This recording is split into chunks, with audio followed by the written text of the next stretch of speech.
Эки өлкөнүн ишкерлери менен болгон жолугушуу алгач Ферганадан келген ишкерлер үчүн Баткен облусунун аймагынан чыккан кен байлыктар жана айыл чарба продукцияларынын көргөзмөсү менен таанышуудан башталды. Это кварцевый песок.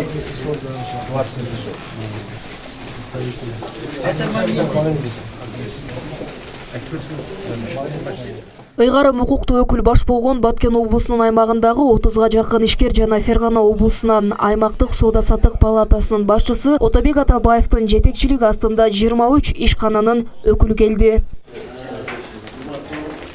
Баткен облусунун башчысы Абиш Халмурзаев Баткен облусунун инвестициялык потенциалы жөнүндө конокторго кеңири маалымат берип, биргелешкен ишканаларды ачуу менен социалдык экономикалык соода-саттык байланышты чыңдоого бардык мүмкүнчүлүктөр бар экенин белгиледи. Биздеги мына койлордун жүнү, баягы жайдар койдун кара жүндөрдү ошо биз азыр көпчүлүгү каралбай ташталып атат.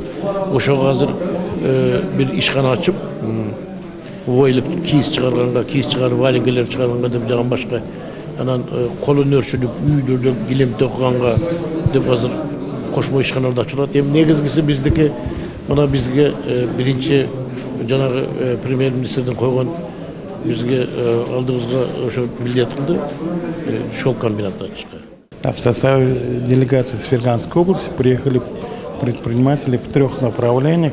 Биз бүгүн Фергана облусунан 26 ишкер келдик. Делегациянын катарында 3 багыт боюнча ишкананын жетекчилери бар. Алар кирпич чыгаруучу, комду иштетүү жана кездеме иштеп чыгаруу багыты боюнча. Бүгүнкү жолугушуу эки тараптын ишкерлери үчүн да пайдалуу болду. Мен ойлойм, бул жолугушуу албетте жакшы натыйжасын берет деп. Взаимный интерес как со стороны узбекских предпринимателей, так и со стороны киргизских предпринимателей взаимному и выгодному сотрудничеству. Я думаю, что будет обязательно положительный результат. Жолугушуунун жүрүшүндө эки өлкөнүн ишкерлери Малинанын мекени болгон Кадамжай районунда малинаны кайра иштетүүчү жана консервалоочу чакан ишкана ачууга макулдашышты.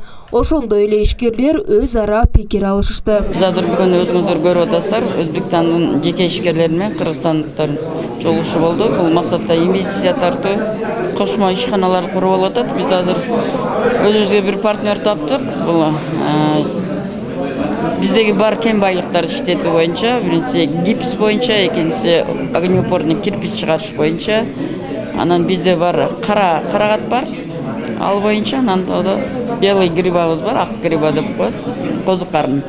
Ушул боюнча сүйлөшүүлөр жүрүп атат. Эгерде ишкана ачылып калса, бул бир жагынан элге иш орун түзүлөт, экинчи жагынан бизге айыл өкмөттүн дагы бюджети көбөйөт. Niyatimiz şu yerde işlep çıkarış kılış, investisiya kılış, yangi iş orunlarını yaratış, dostluk alakalarını yaratış. Biz Kırgızstandын Баткен облусуна келдик. Негизи максатыбыз ушул жерде кайра иштетүүчү ишкана ачуу менен жаңы иш орундарын түзүп, достук мамиленин дагы да бекемдөө болуп саналат.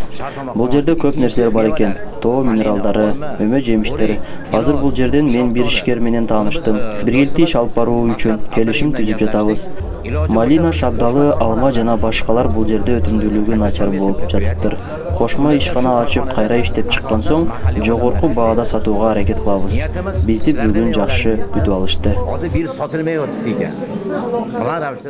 Бул жолугушуу эки өлкөнүн президенттеринин атайын пландалган иш планынын негизинде өткөрүлүп жатат. Эки тараптуу алаканы бекемдөө, достукту чыңдоо жана экспорттун көлөмүн көбөйтүү максатында уюштурулган. Мындай жолугушуулар алдыда дагы да өткөрүлүүсү күтүлүүдө. Ал эми биргелешкен ишканалар керектүү болгон документтер даяр болгон соң 2019 жылдан баштап пайдаланууга берилип, өз ишмердүүлүгүн жүргүзүп баштайт. Айчурок Каныбек кызы, Манасбек Сейитказиев, Малина ТВ, Баткен облусу.